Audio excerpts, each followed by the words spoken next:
Hello there. If you're joining us for the first time, we are in episode 4 of our series Bridging the Gap, where we support expat leaders working with Thai teams to build a culture where Thai team members feel comfortable to voice their opinion, to openly disagree, and build a culture of high performance. In this episode, we are tackling a very important question. How can an expat leader in their first 90 days build a culture or engage their Thai team members to be comfortable with disagreeing with each other without compromising harmony?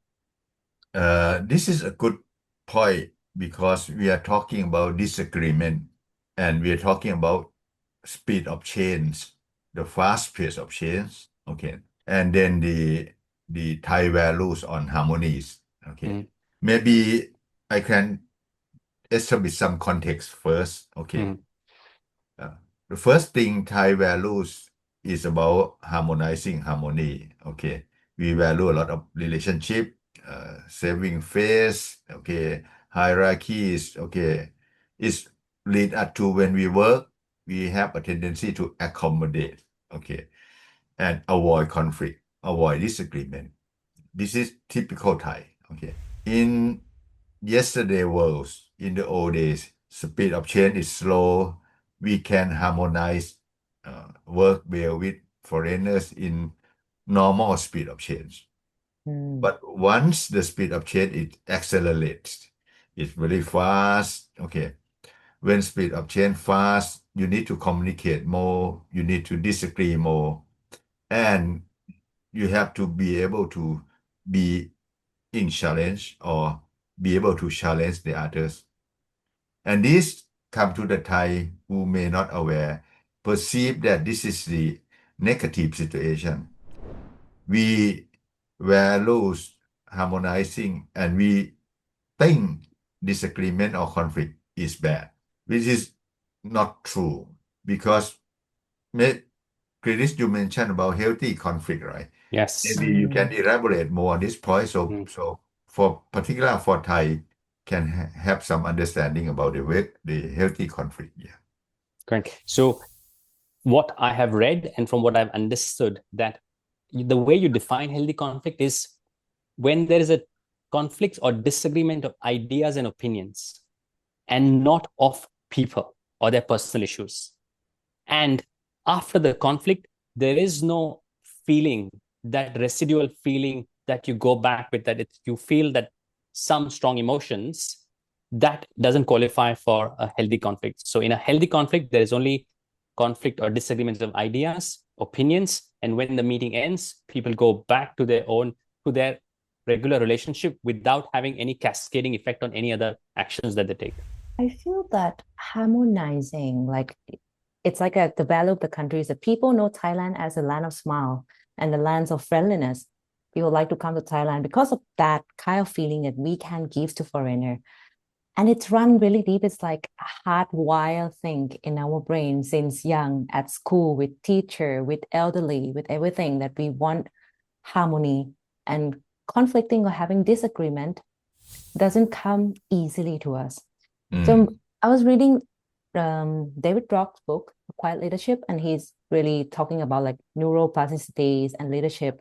I think when foreigner or expat coming to Thailand and see disagreeing, like see the Thai team don't want to have a disagreement as a problem, and if they start by just saying, can you change that? Can you change this? And then come with more disagreement, it will fail. It won't happen easily because it's hardwired in us that it's not the thing that we are used to do it. Okay. So probably the question that expat might want to learn it, how can I facilitate disagreement among Thais in order to get the optimum result, right? Yeah. Okay. Right. Maybe we can use the real world example. Before we record this Yes. video clip, we did spend about half an hour discuss, meeting, and disagree. We had a quite strong opinion, disagree each other, three of us, right? And at the end of 30 minutes, I think we came up with better idea before each of us thought in the beginning. Okay.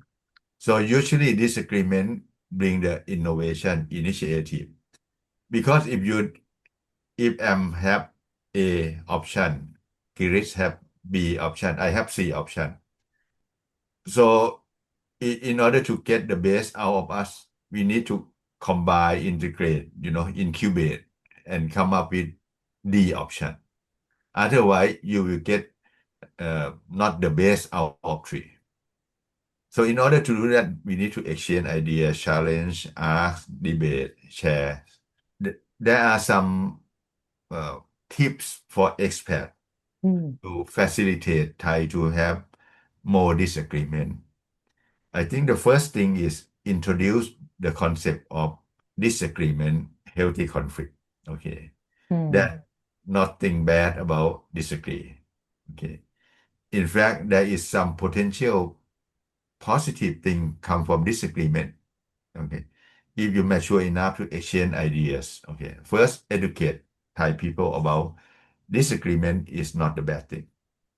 Sometimes disagreement can be a good thing. But how to disagree, you as a leader, you need to facilitate as well. First, educate that disagreement is able to have in our meeting. Okay. Secondly, we need to understand that why we need to disagree more, because the speed of change is not like yesterday. And tomorrow even faster. If the change faster, we need to communicate faster. We need to exchange and trust each other as well. So there is a tendency that environment change, we need to change behaviors. And the third part is how you as a leader create psychological safety net for people to feel, be able to be challenged and able to challenge the leaders, even you are the seniors one. That's some idea that I think for starting point. But both of you might add other tips that leader can do in order to make Thai more disagree in healthy conflict. Yeah. I think when I hear you saying about this thing, the picture that popped in my head is like it's a Grand Canyon. Disagreement in Thai mind is like it's a big mountain already that it's there. It cannot be diminished.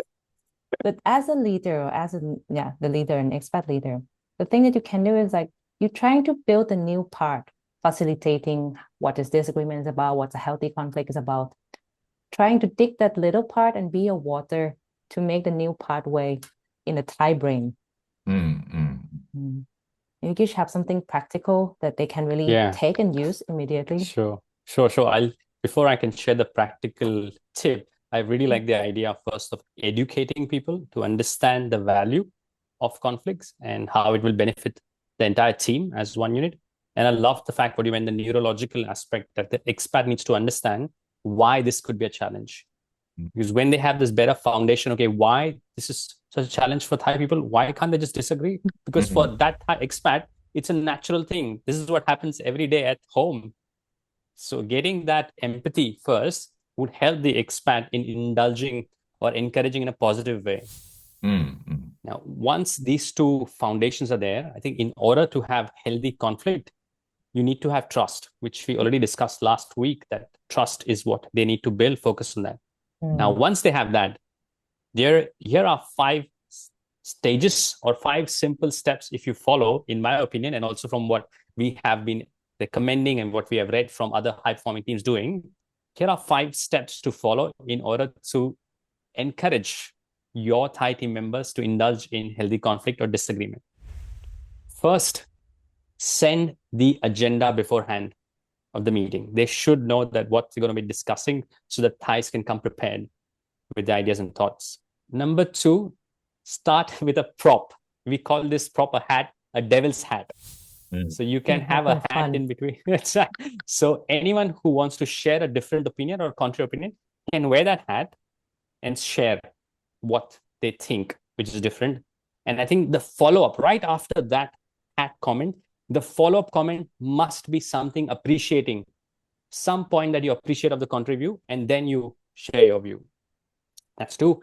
Number 3, at the end of the meeting, for the expat to understand how the meeting went, how people felt, they can do this very simple exercise where they ask the team members to write one thing I liked and one thing I wish. This would give immediate, simple feedback to the expat how this entire meeting went.